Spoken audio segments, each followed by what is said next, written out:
You ever look at your to-do list, see that one single most important task staring back at you, and then you go and do literally anything else? Yeah? If that's you, you're not alone. And the reason why has way less to do with your willpower and a lot more to do with the ancient wiring inside your brain. I mean, we've all been there, right? That huge project is looming, the deadline is just getting closer and closer, but somehow you find yourself endlessly scrolling or, I don't know, suddenly deciding it's the perfect time to organize your bookshelf. It feels completely illogical, almost like self-sabotage. So what is actually going on here? Okay, and this is probably the most important thing to understand right from the start. If you do this, you are not lazy. You're not broken. This isn't some deep character flaw. It is a completely normal biological response that comes from the way our brains evolved. Honestly, it's a feature, not a bug. All right, so let's get into our first big idea, your brain's primal mission. See, to really understand why you avoid that important task today, we've got to go way, way back to the ancient survival code that is still running your life, whether you realize it or not. And this right here, this is the fundamental conflict at the very heart of procrastination. On one side, you've got you, the conscious, modern you who wants to achieve long-term success. You want to write that book, get that promotion, finish that degree. But on the other side, you've got this ancient, primal part of your brain that has a much, much simpler to-do list. Seek immediate comfort and safety right now. And that tug of war is where all the trouble begins. So how exactly does this primal mission turn into you avoiding your work today? Well, it turns out there are 3 specific procrastination triggers that basically cause your brain to just slam on the brakes whenever you face a big task. Let's break them down. First up, we've got the threat detector. I want you to think of a part of your brain as this really overcautious security guard. Its only job is to protect you from harm. Now, the problem is, it can't tell the difference between the stress of facing, say, a saber-toothed tiger and the stress of facing a blank document. To your brain, discomfort is discomfort, and it sees it as a threat that must be avoided at all costs. So what do these modern-day threats actually look like? Well, it could be that fear of failure. What if I don't do a good job? Or it might be that foggy, unclear feeling of just not knowing what the first step is on a huge project.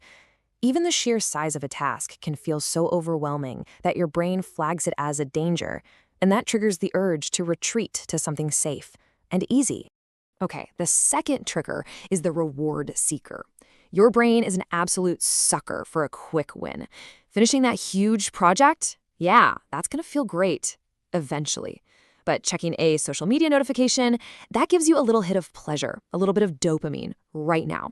So when it's faced with a choice between a hard task with a delayed reward and an easy one with an instant reward, your brain's wiring is going to push you towards that instant gratification almost every single time. And finally, our third trigger is the energy saver. Think about it. Your brain is an incredibly efficient organ, which means it is fundamentally designed to conserve as much energy as possible. It wants to save fuel for a real emergency. And starting a complex new task, that burns a lot of mental calories.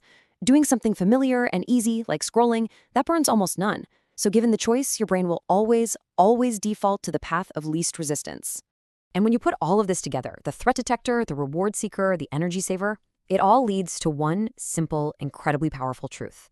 Starting is often the hardest part. It's not the task itself.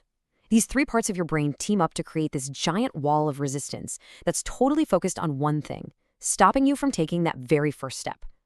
The friction isn't in the work. It's just in overcoming that initial inertia. But, and this is the fantastic news, now that we actually understand the rules our brain is playing by, we can stop fighting against them. We can start using its own rules to our advantage. We can essentially outsmart our own brain and trick it into doing what we want. So how do we do it? Well, it's a surprisingly simple 2-step method. First, when you feel that resistance, that urge to procrastinate, don't fight it. Just acknowledge it. You can literally say to yourself, there's my brain trying to keep me safe again. Thanks, brain. Then immediately you move to step 2. You take one tiny, almost laughably small first step. And this is the magic behind why it works so well. See, an action like write the whole report is huge and scary, and it sets off all the alarms in your brain.